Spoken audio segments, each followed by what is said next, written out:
ஓம் சாந்தி. 23/6/2026 செவ்வாய்க்கிழமை. வாணி தரும் வசந்தம்.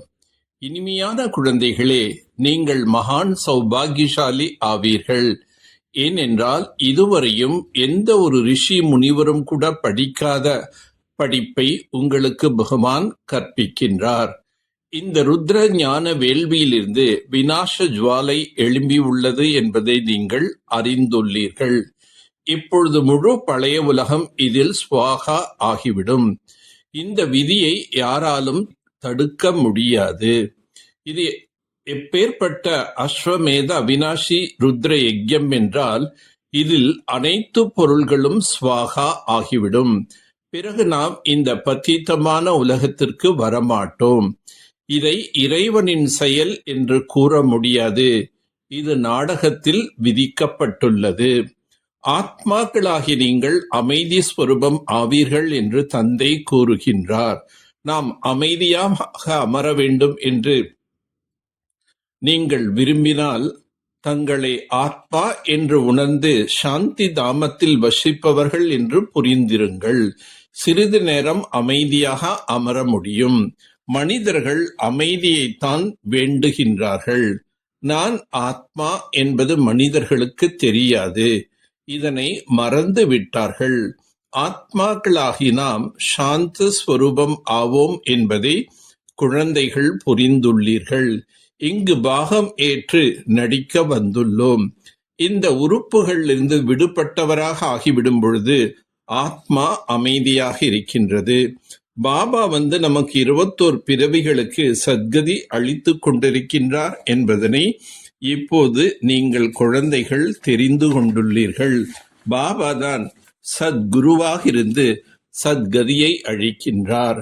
இந்த ஞான வேள்வியிலிருந்து விநாச ஜுவாலை வெளிப்பட்டது என்று கூறுகிறார்கள். எனவே சுயராஜ்யத்திற்காக இந்த ஞான யஜ்யமாகும்.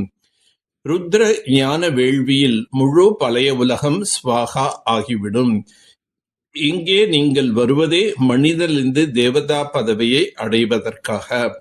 எல்லா குணங்களையும் இங்கு தாரணை செய்ய வேண்டும்.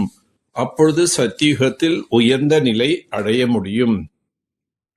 நாம் தெய்வீக ஸ்வபாவம் உடையவர்களாக ஆகின்றோம் என்பது குழந்தைகளாகிய உங்களுடைய புத்தியில் உள்ளது. சூரிய வம்சம் மற்றும் சந்திர வம்சத்தின் ராஜ்யத்தில் நாம் எவ்வளோ சுகமுடையவர்களாக இருப்போம். தேவி தேவதைகள் இப்பொழுது பதீதமாக இருக்கும் காரணத்தினால் தங்களை தேவி தேவதை என்று அழைத்து கொள்ள முடியாது. தேவதைகளை பூஜிக்கிறார்கள், எனவே அவர்களுடைய பரம்பரை சேர்ந்தவர்கள் என்பது நிரூபணம் ஆகின்றது. சீக்கியர்கள் குருநானக்கை ஏற்றுக்கொள்கிறார்கள், அவருடைய பரம்பரையினர் ஆவார்கள். நான் இந்த வேள்வியை படைத்துள்ளேன். இதில் உடல், மனம், பொருள் எல்லாம் ஸ்வாகா செய்கிறீர்கள். உயிருடன் இருந்தே இறக்கின்றீர்கள். இந்த ஞானம் உங்களுக்கு இப்போது கிடைத்து கொண்டே இருக்கின்றது. ஞானக்கடல் சிவ தந்தைதான் குழந்தைகளுக்கு ஞானத்தை கற்பிக்கின்றார். இது மிக உயர்ந்த ஞானமாகும். இதன் மூலம் நீங்கள் மீண்டும் தேவதையாக ஆகிறீர்கள். சுகதாமத்துக்கு செல்வதற்காக தங்களுடைய சுபாவத்தை தெய்வீகமானதாக ஆக்க வேண்டும். நாடகத்தின் முதல் இடை கடை ரகசியத்தை புத்தியில் வைத்து மகிழ்ச்சியாக இருக்க வேண்டும். அனைவருக்கும் இந்த ரகசியத்தை புரிய வைக்க வேண்டும். சுயராஜ்யத்தை பெறுவதற்காக இந்த எல்லையில்லாத வேள்வியில் உயிருடன் இருந்தே தங்களுடைய உடல், மனம், பொருளை ஸ்வாகா செய்ய வேண்டும். அனைத்தையும் புதிய உலகத்திற்காக மாற்றம் செய்துவிட வேண்டும். தங்களது நெற்றியின் மூலம் 3வது கண்ணின் சாட்சாத்காரம் செய்விக்கக்கூடிய உண்மையான யோகி ஆவீர்களாக. நினைவார்த்தத்தில் யோகியின் நெற்றியில் 3வது கண்களை காண்பிக்கின்றார்கள். உண்மையான யோகி குழந்தைகளாகி நீங்கள் கூட தங்களது நெற்றியின் மூலமாக 3வது கண்ணின் சாட்சாத்காரம் செய்விப்பதற்காக எப்பொழுதும் புத்தி மூலமாக ஒரு தந்தையின் சேர்க்கையில் இருங்கள். ஒன்று தந்தை, 2வது நான், 3வது யாருமே இல்லை. அப்பேற்பட்ட நிலை இருக்கும் பொழுது மூன்றாவது கண்ணின் சாட்சாத்காரம் ஏற்படும்.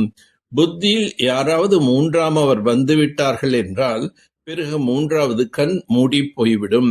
எனவே எப்பொழுதும் மூன்றாவது கண் திறந்திருக்க வேண்டுமென்றால் மூன்றாம் அவர் யாருமே இல்லை என்பதை நினைவில் கொள்ளுங்கள். கேள்விக்குறிகள் கொண்ட உள்ளத்தை உடையவர்கள் என்றால் குழப்பம் அடைவது மற்றும் குழப்பம் அடையச் செய்வதாகும். சகிப்புத்தன்மை உடையவர் ஆகுங்கள். யார் எப்படி செயல்களை செய்கிறார்களோ அவ்வாறே பெயரும் இடப்படுகிறது. செயல்கள் சிரேஷ்டமாக இருந்ததென்றால் சிரேஷ்டமணி என்று பெயர் கிடைக்கும். சிரேஷ்டமணி ஆக வேண்டுமென்றால் மனம், சொல், செயலில் சரளத்தன்மை மற்றும் சகிப்புத்தன்மை இவை இரண்டும் அவசியம்.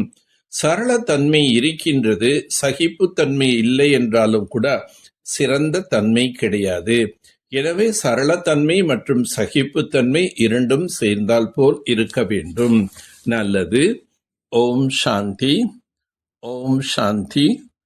ஓம் சாந்தி.